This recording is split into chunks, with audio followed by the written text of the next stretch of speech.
samok, daghang pagsulay nga mo abot.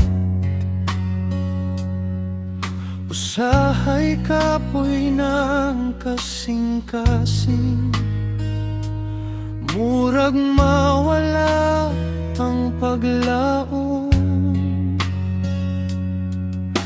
Apan sa kangit-ngit na ay kahayag, ngalan niya dili malubag.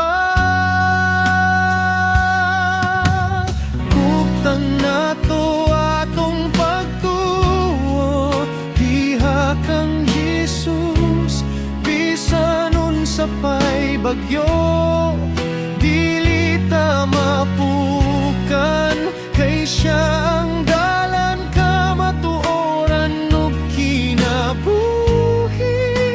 sa iyang gugma. Kita magpabili,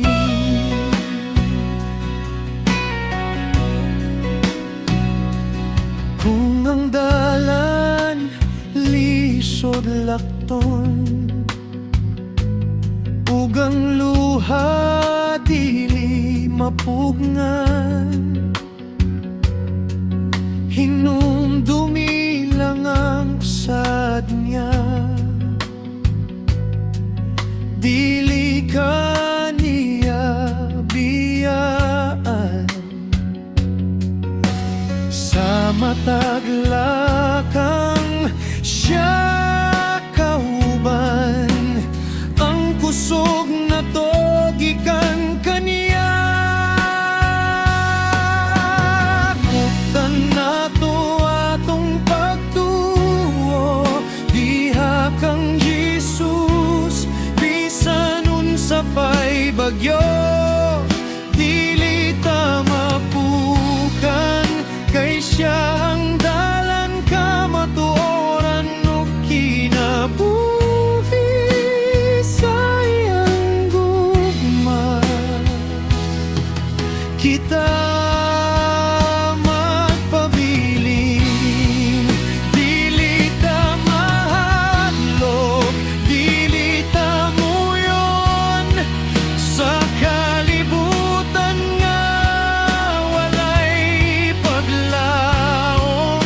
Kay na si Jesus atong kusog sa tanang panahon.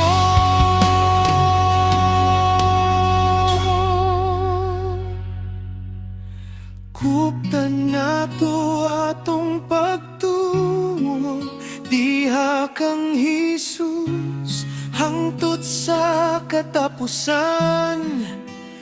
Magpadayon ta, kay siya ang atong manluluwas ug hari sa iyang gugma.